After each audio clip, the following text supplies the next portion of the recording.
How are we all today? Good afternoon to everybody listening. Today, I would like us to look into another aspect of history that is very important to what we are doing, that is very important to the Igbo identity, to the Igbo history, and all of that. Today, we'll be looking into what we have known as the Aba Women's Riot. We'll be looking at the Aba Women's Riot, or more correctly, the Aba Women's War, and we'll be looking at how that relates to Opobo. Now, this part of the history is something that most of us have not really heard about or are not familiar with, but I must tell you that the Opobo people, the Opobo women, were very much part of that movement against the colonial government. But their contribution, one way or the other, is not very pronounced nowadays. In fact, the Aba Women's War, the way the whole thing played out is not even well known to the current generation of Igbo people. And these are things that you need to keep in mind because it helps you to understand how far we've come, from the colonial government to this present time where we are ruling ourselves. And it helps you to understand how we were relating before Nigeria came into existence.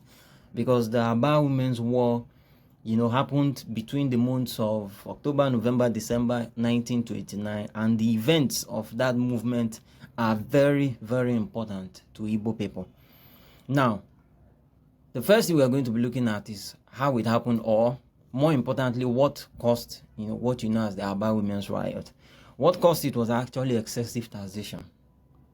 Now, excessive taxation indicates that they were also going to tax women. Now, before that movement happened, in the previous year, 1928, between 1927 and 1928, the colonial government introduced taxation.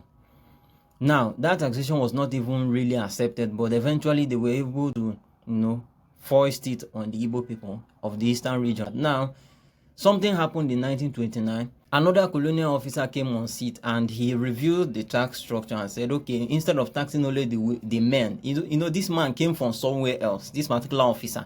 He came from somewhere else, so probably he wasn't even really conversant with Igbo people. Now, what he did was that he reviewed the tax structure and said, we will not tax only the men, we will tax the women also. And when women heard this, they revolted. Now, a lot of things happened which we won't bother to go into particular details about, but the whole movement started from a community. I think the pronunciation is Olokoro. Olokoro community today is in Igboland local government of Abia State today.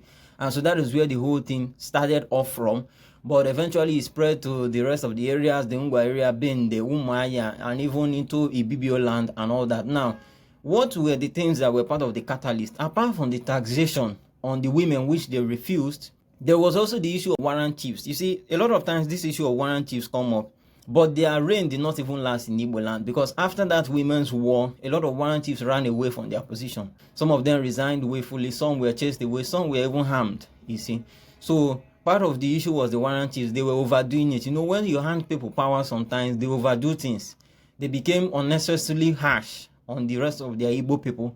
And so when that movement sparked off in 1929, after that, a lot of warrant chiefs ran away and all that. Now, we are coming down to the position of the Opobo people. You see, when that war was kicking off around November time of 1929, eventually, the Opobo women picked up their own movement also. Why did they do so? Number one, because they are Igbo women.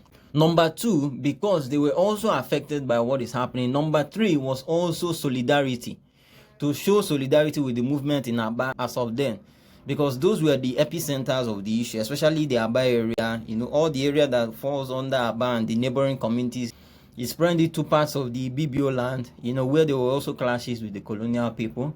And then it went all the way to Opobo also. Now, the women of Opobo around the December time, when they have gotten very agitated with what was happening in the hinterland, they gathered themselves. The Opobo women were able to raise 1,500 women. As small as Opobo is, they were able to raise 1,500 women in support of what was happening among the Igbo people of the hinterland. They supported it fully. I'm going to use the Margaret Peham's report. Now, according to her, she was actually a friend of the Igbo people. She was British, but she was very close to Igbo people until the Biafran War. After that, I'm not sure of her continuous communication with Igboland. Now, she is the one who recorded that the Opobo women, they started off their agitation with a song. And what they were singing, the translation in English is, What is that smell? Death is the smell. What is that smell? Death is the smell. Now, if you translate this to Igbo, which is what the Opobo people speak, you will get something along the lines of Kevenesi or Munesi, Kevenesi or Munesi. Probably that is what they were saying. I don't know, but I'm just translating from English into Igbo. And this was what they used to galvanize themselves and get themselves in number. Now, when they marched to the district office and they were demanding that taxation of women should be cancelled entirely. It should be cancelled in the hinterland. It should be cancelled in Opobo and all that. Now, part of what you know as Akwa Ibom today, there's Opobo on the Akwa Ibom side. They used to call that place Igwenga before. But now they call it Ikota Abasi, you see. So a lot of Igbo communities have lost their names since after the Civil War. The area known as Igwenga was where the Opobo women gathered, because that is where the district office was. And so they went there to complain about the taxation.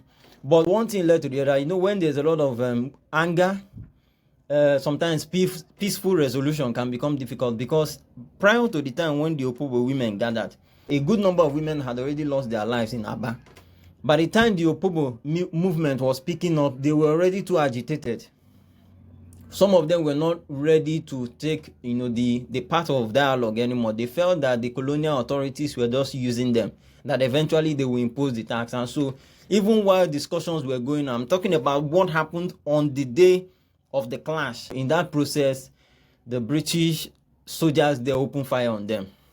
Very unfortunately, they opened fire on the women, and about more than 15 women to 17 women were lost their lives almost instantly. The rest of them, some of them died later from being trampled on. Some of them were drowned. Some of the soldiers followed them up, tried to drown some of them and all that. There was a lot of brazen acts, a lot of acts of excessive force from the British soldiers on the Opobo women. And a lot of people lost their lives. In total, the people that lost their lives and were seriously injured is over 60. But all this didn't go in vain, because they saw that they have never seen any movement like that from women against their government. They had to cancel the taxation of women entirely. A lot of the warrant chiefs were, they left office. Some of them were sacked. Some of them ran away. So that issue of warrant chiefs died almost with that movement of the Aba Women's War. Those warrant chiefs, they ran away. So, that taxation was cancelled. And also, the British colonial government, they came out and said, okay, because of this error we have made in imposing tax on the women, we want women to come in and join our policy making. We want women to come in and join the governance. So that Aba Women's War actually marked a turning point for the women. At that point, they started to invite them into government and say, come and give us your word, come and give us your suggestions, because we did this in ignorance, and this is what has come out of it. So that movement sparked a turning point, you see.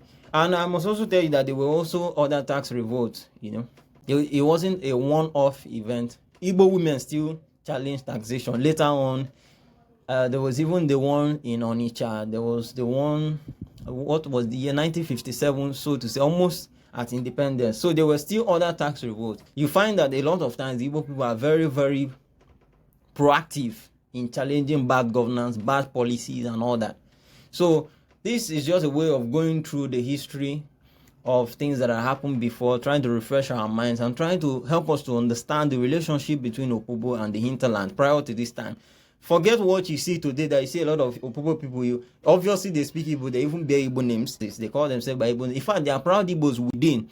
But when they come out, they try to force that Igbophobia on you. Forget all these things. This is a recent phenomenon. These things were after 1970. Prior to that time, the Opobo women were very in close communication with the hinterland Igbo women. They are till today. They are till today, because if you go to a place like Aba till today, you get a lot of Opobo people. You won't even know they're Opobo until you ask them and they tell you. You will think probably they are Aba people too. You see, that is how integrated they are with the hinterland. You see, so that relationship has always been there. And politics is not going to sever it. Politics might challenge it. Politics might bring out identity crisis. But politics cannot cut it entirely. So that is what is going to be for this particular video. So we'll still look at other things as regards to Opobo in another video. A lot of videos will be coming out, at this point in time. So just stick with me as we keep going. All right. Thank you for listening.